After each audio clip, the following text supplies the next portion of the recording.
Lava, I'm Monty Betham, and this is Once a Warrior. Very excited today because not only have the boys won 2 games in a row, back to back, I've got a guest in studio with me, and he is a big personality. Joseph Vagana, thanks for joining me, my man.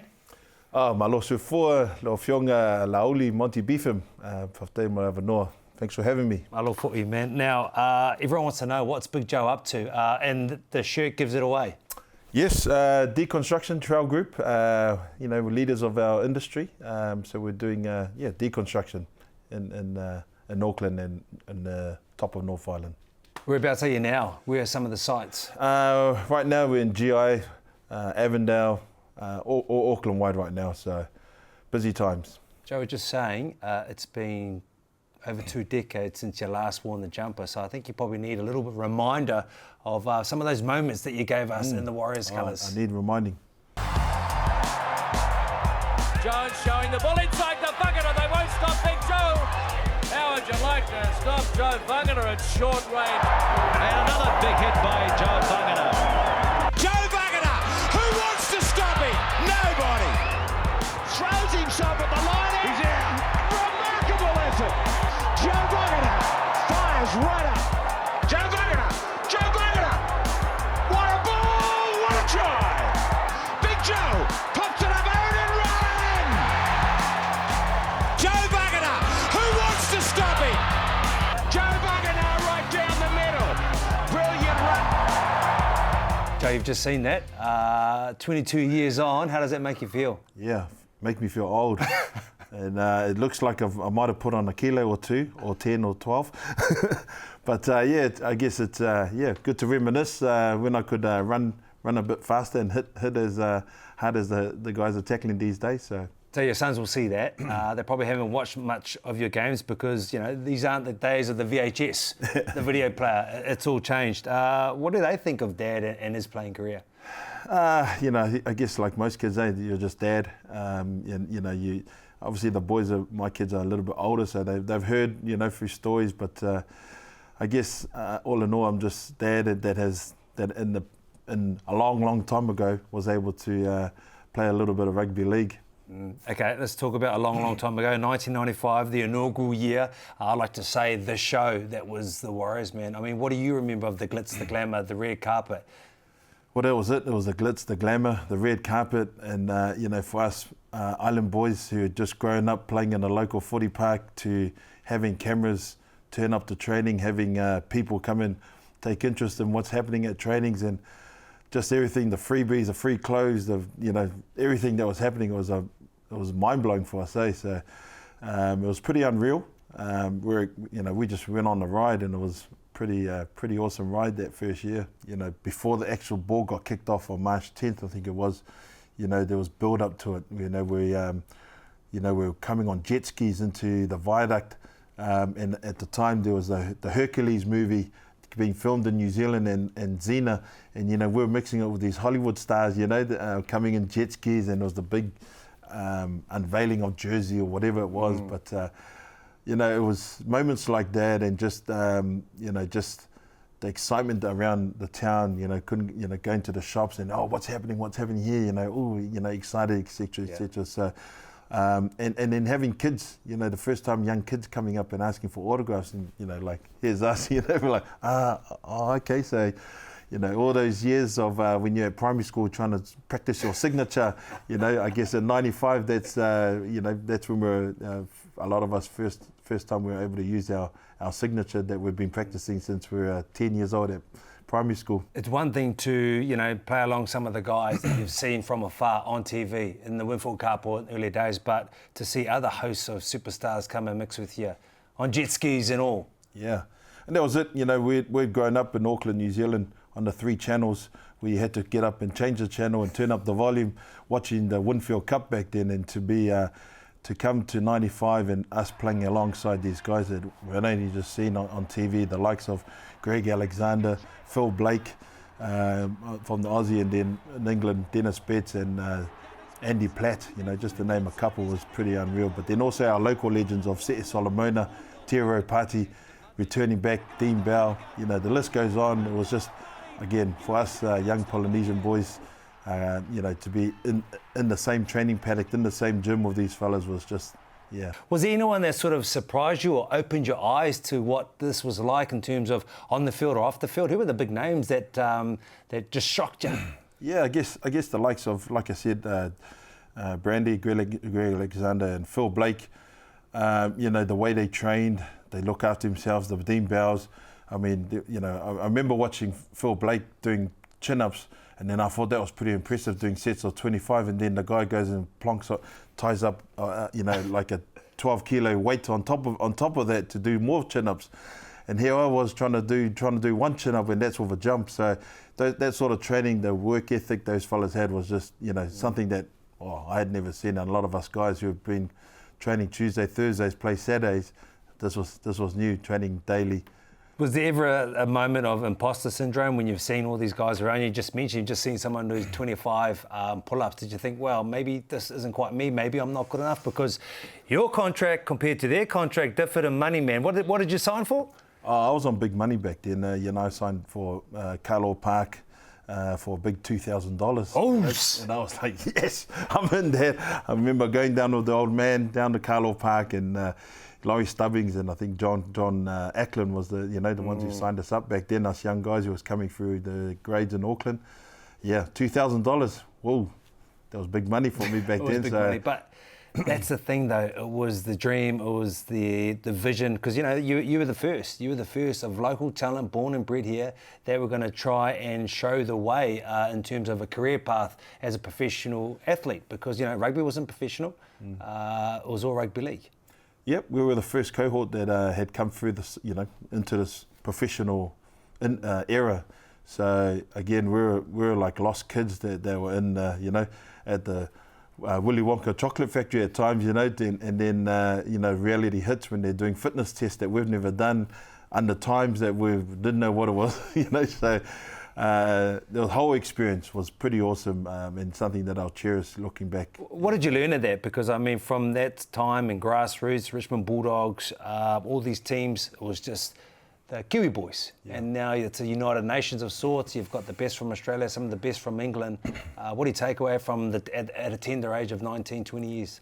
I took away that first, especially that first pre-season, that a level 5 in your beep test isn't good. Are you serious? What was your beep? What was your beep test? Oh well, I did get myself up to 11 and a half back in the days. But I think the first beep test, I think it was a level 5 or 6. Yeah. And that was, I guess, the difference, from club, for myself being in the club local footy to being a professional daily. Being able to increase that type of fitness levels. But, that was definitely an eye-opener. The training daily, the training when you're sore, the different types of training from swimming to stretching to, I think we did yoga, to, then obviously on the field stuff. It was a new world. You mentioned new world. There's a lot of hype, there's a lot of excitement around this team. Round 1 is just next week, 7 days away. But you've got 10,000 people turn up to training of all things and conditioning to watch Joe and not his favourite session. Not my favourite part of session. That was it. I think that first year, it was the hype that was in Auckland, that New Zealand, that we were taking on the Aussies every week, and there was a New Zealand team taking on. Despite we had international team with guys from Australia and England and so on, but that was New Zealand's team, and so the hype. And they told us that we're having an open session. There's some people coming down, the cameras are coming down, and we thought, oh, sweet. It's a week out of the game, we might get, just a game of touch or, two-hand ball and all that sort of stuff. We were totally wrong, eh? They did a full-on flogging session, and we had about 10,000 people turn up. Mount Smart Stadium the week before. It was, it was typical Auckland weather. It was a bit of rain, a bit of sun, a bit of storm, but we had a lot of people, and wasn't my favourite part of training was the fitness testing and flogging, but we got through it, and that was just, I guess, one of those times that you sit back now and have a laugh when we got flogged in front of everybody. Joe, what wasn't typical was the start. You walked out of the tunnel, you had the flames going, you had the drums playing. I remember watching the first game. You were in the stands watching it because you didn't play until the next round. I didn't even drink, but I had a DB bitter in my hand and just sipping on it because I had dreams and aspirations of playing for the Warriors. And watching you walk through the tunnel, those guys walk through the tunnel, what was that feeling like? Yeah, like you said, I wasn't playing that first game, but we played the reserve game beforehand, and usually you have about 30 minutes to get ready before the top team runs out. I don't think any of us had a shower. We just ran in the shed, got changed, ran back out, because if anyone who can remember back in those days, and especially that first day, we had, I think it was 35,000. They had extra seats and it was just full. They were screaming, it was just chanting. They had the drums beating, the flames. It was like a show, and so it was pretty unreal. The heart was racing, and I guess it was a start for us young people, us young guys growing up in New Zealand, saying, yes, I can play professionally for rugby league in New Zealand, in my hometown, in my home country. So, yeah, I guess it was pretty unreal that day. Still remember it, yeah. And you didn't have to wait long. You debuted the following week. What happened, and how did you feel? How did you get the call? Yeah, so I tripped the prop up the week of training, tripped him up, hurt his ankle. Nah, I think it was probably injury. It could have been Gavin Hill who missed out. So I got caught up on the bench to represent at the highest level of rugby league at that point. Was numbing, and here was this kid who trained Tuesday, Thursdays to be, playing against the pros that I've watched. Was pretty crazy. But you weren't alone too. You had Taps, you had a few of the brothers that you played semi-professionally with that were playing with you. When you went from that semi-professional to full-time professional with these guys, how did that make the journey feel? Oh, it did make it a lot easier. So in '95 there was the inaugural Lion Red competition, which was a national competition within our local games. So, that sort of started the semi-pro training. A lot higher intensity on the Tuesday, Thursdays, not just a game of touch. But then, obviously transitioning with those guys, Taps, Tony Tumavave, Willie Poaching was at theirs as well, into the professional realm of full-time footy. Did make it easier, because then I had other people that I was going, are you struggling in this fitness, or is it just me? And I don't know what that means. And, and sharing the experience as well, like, just getting shoes and boots for free, clothes for training. It was just, those were just things we had never become used to, or never had experience prior to coming into the. They were the early days. 27 years later, we think about some of the coaches that have been at the club. And John Monty, who's still got the second best winning percentage, probably doesn't get much of a mention. Your thoughts on him, and what sort of a coach he was? Was it even harder understanding some of the language that came from his mouth, because that accent and all? Yeah. I mean, he'd come from Wigan, and he had won a premiership in Wigan. Come from Parramatta, he had won in Parramatta, but they had been established teams. I think the Warriors was the first team he had to start from scratch, and didn't have all the superstars across the pitch. And he was different, I guess. He was a different coach that I had been coached under. Technical, but probably wasn't the most players coach. And for us young guys, we're a bit too standoffish to speak to him or ask any questions, because he was he had that type of just listen to what I was saying. And then we had the likes of Frank Endicott, who was definitely a players coach. May not have been as technical as others, but I guess connected with us boys, being a local person that we'd seen coming through the grades, and had a bit more relationship, and worked on that as a group environment.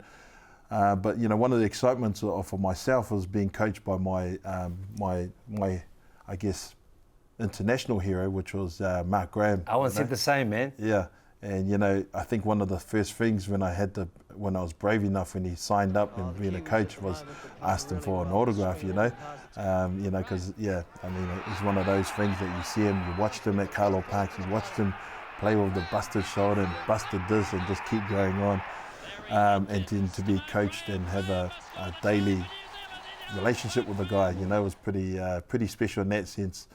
But he had some pretty out of it coaching techniques. One that would stand out with having a boxing session. He called us all soft after one game, which was probably true. But you know, I remember him matching us up with all the props, all the loose forwards, all the back rows, and all the hookers. And we obviously had to. He wanted to see blood. I think no shots above the head, but he wanted to see blood, and he didn't want us to hold back with punching gloves on our knees. And as I remember clearly, once that looking over to the hookers, and I think there was a young Monty Betham and a Mears, Robbie Mears, eh? All I remember was Robbie Mears and you, and all we saw was Robbie's head getting banged around, and we're like, poor guy. But those sort of training techniques, every coach has their different techniques, and that was definitely one that we either toughen up or move on. And 2000 was the last time when you did actually move on. You dominated up north in the Super League, but it's about the Warriors on this show. And I think about the early 2000s, 2001, 2003, Daniel Anderson, Kempe. Then I think about the force that you could have been underneath him, and the pack that we had could have been that much better. Do you ever look back and think, damn?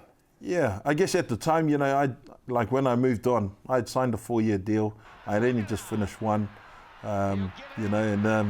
So I was here. This was my club. I was in year 6 or 7, and I wanted to be that one man, one club. But rugby league, you don't always get that fairy tale ending. So I moved on reluctantly, but looking back, that year I was still a bit hurting, but excited for the boys to make a team. And you look back and you got Fika there, you got Jerry that was there. So it would have been awesome to play alongside those fellas again, mate. But I guess fate had other plans, and I moved on to the UK, and done okay there. I think the pounds were 3 times the money of dollars. I can't remember much. I was always playing for the love of the game. And you won a lot of silverware and everything else. But anyway, we won't get into that. That's something that this club has not won at the moment in terms of silverware. So many different moments in the course of people's career that you remember for funny reasons. When I think about you, I think about the club sport, the beautiful black club sport Holden that you had, and a few memories in around that. And the first being Smoking 8 was your license plate, right? Yes. Except for one time when we came back from training.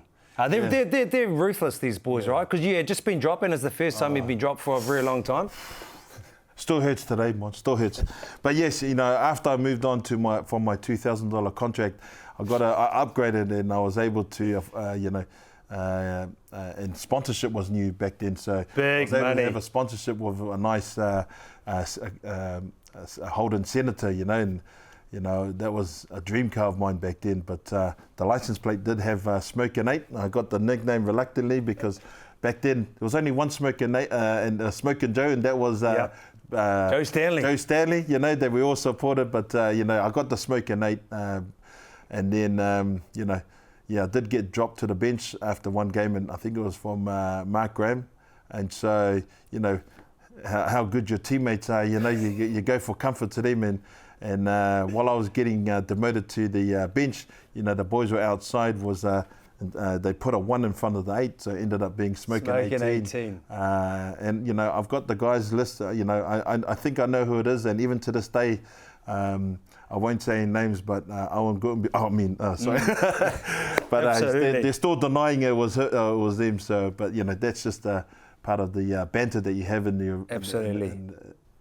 The moment before kick-off or before you run out, that last time after you've just done warm-up, you look up and you look around the change room. Who for you was that player that you felt that much more confident about winning when they're across the room from you? Yeah, I guess those early years, we had some big names in our team, and throughout my Warriors career, obviously there's likes of Stacey, he was always that one A, once he got his first year under his belt, and even from the first year, he was a freak in it himself, just burst onto the scene. So, and as the years went on, he just got better and better. So Stacey's definitely one that was, if you're in trouble, give him the ball and just run off him, or you just run around him.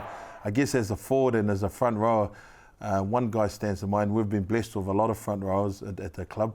But Quinton Pongia for me, That guy was, he showed us how to be tough, how to be a tough player mentally, physically. He trained like he played. Yep. That was 100%. And I remember even on the training pitch, holding the shields against, the pads against him. Nobody wanted to do it. Well, we had to learn to like how to do it because that's the only way we got better. And he would like froth him out of his mouth because he wanted to hit because there was that intensity. Like, hey man, we're on the same team, brother. But, he changed that mindset, train hard, play hard. Joe, once a warrior, always a warrior. Thank you so much for your service to the club and for your time here tonight. Thank you, Monty. Had a blast reminiscing. Thanks for bringing it up and sharing some old stories. But yeah, appreciate what you're doing and remembering our past and our ex-players. So, on behalf of us, thanks very much for your show. Next week on the show, we've got a fan favourite, Michael Luck, 150 games plus for the club, and he is one guy that you do not want to miss. Same time, same place here on Once a Warrior. Vagana! He'll give it out. Joe Vagana right up the middle. Vagana! How about this for a show of strength? Joe Vagana crashes through. And another big hit by Joe Vagana. Big Joe pops it up out and run. Big Joe steamrolls right over the top. Joe Vagana down the short side, throws himself at the line, remarkable effort. He's just about carried the stadium over the line.